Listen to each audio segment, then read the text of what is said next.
ഞാൻ ഒരുപാട് സ്ഥലത്തായി പോയി ചോദിക്കുന്നു, എന്താ 41?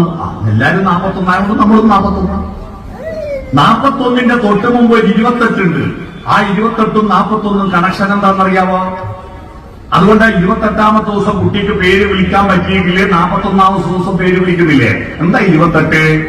28 എന്താന്ന് ഓച്ചിറെ പോയാൽ 28ാമോ ഇല്ലേ? 28ാമോ ഇല്ലേ? എന്താ 28? AD 825 മുമ്പ് എന്ന് പറഞ്ഞാൽ 9ാം നൂറ്റാണ്ടിന് മുമ്പ് മലയാളികൾക്ക് ഡേറ്റ് ഇല്ല, നക്ഷത്രമേ ഉള്ളൂ, ഡേറ്റ് ഇല്ല. നമുക്ക് 1, 2, 3 ഓരോ ദിവസത്തിൽ ഓരോ നക്ഷത്രത്തിന്റെ പേരാ. 27 നക്ഷത്രങ്ങള്, ഓരോ നക്ഷത്രം, ഓരോ തീയതിക്ക് ഓരോ നക്ഷത്രത്തിന്റെ പേരാ. നമ്മളിപ്പോ 31 ദിവസം കൂടുമ്പോ പിന്നെ അടുത്ത മാസം 1 കൂട്ടില്ലേ? എന്നാൽ അന്ന് AD 825 മുമ്പ് അശ്വതി മുതൽ രേവതി വരെ 27 നക്ഷത്രം കഴിഞ്ഞാൽ പിന്നെ 1ാമത്തെ ദിവസം വീണ്ടും 28ാമത്തെ ദിവസം. ഇന്നത്തെ 28ാമത്തെ ദിവസം, അന്നത്തെ 1ാമത്തെ ദിവസം. മനസ്സിലായോ? ഒരു കുട്ടി ജനിച്ചാൽ ആ കുട്ടിയുടെ ജന്മനക്ഷത്രം ഫസ്റ്റിൽ വരിക 28ാമത്തെ ദിവസം. അന്നാ കുട്ടിക്ക് പേര് വിളിക്കുക. മനസ്സിലായോ? അന്നാ പേര് വിളിക്കുക. ആ പേര് വിളിക്കുമ്പോ ഈ 28 നക്ഷത്രം ഓരോ ദിവസത്തിൽ ഓരോ പേര്. പക്ഷേ 12 പ്രാവശ്യം മാസം കൂടാൻ 12 മാസമില്ലേ? ഈ 12 മാസത്തിൽ 27 ദിവസം കണക്കൂട്ടി നോക്കിയാൽ ഭൂമി സൂര്യനെ ചുറ്റുന്ന മണ്ഡലം എന്ന് പറഞ്ഞാൽ വട്ടം എന്നാണ്.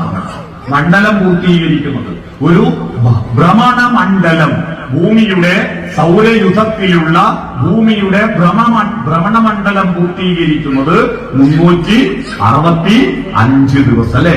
365 ദിവസം. 27 ദിവസം വെച്ചിട്ട് 12നെ ഗുണിച്ചു നോക്കിയാട്ടെ. 27 ഗുണിക്കണം 12 സമം 324 എത്തും.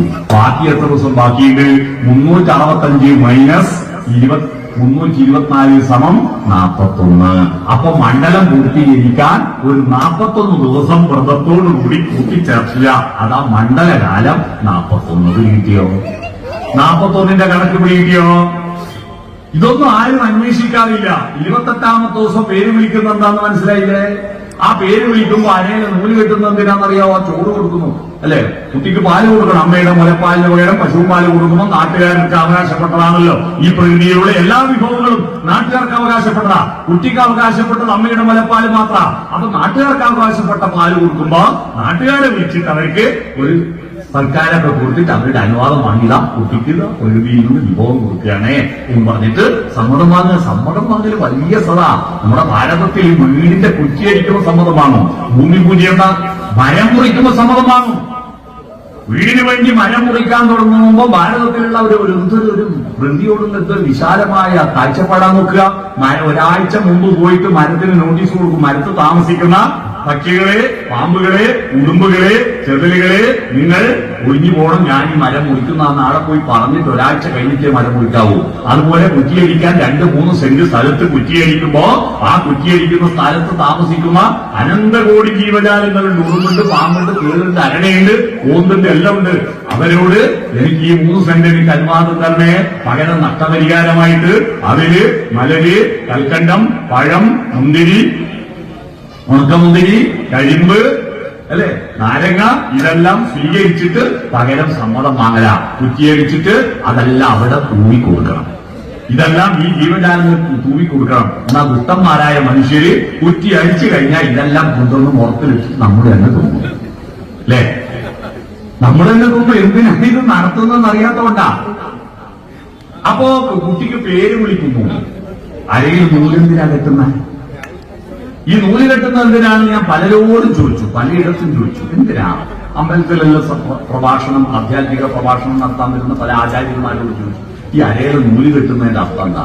എനിക്കൊരു മറുപടി കിട്ടാഞ്ഞപ്പോ ഞാനൊരു വയോജന സംഗമത്തിൽ, പാട്യം പഞ്ചായത്ത് വയോജന സംഗമത്തിൽ ചോദ്യം ചോദിച്ചപ്പോ അവിടുന്ന് ഒരു റിട്ടയർഡ് ടീച്ചർ പറഞ്ഞു, ആരും ഉത്തരം പറഞ്ഞിട്ട് എനിക്ക് ഇപ്പോൾ ഉത്തരം തോന്നുന്നത് പറഞ്ഞു.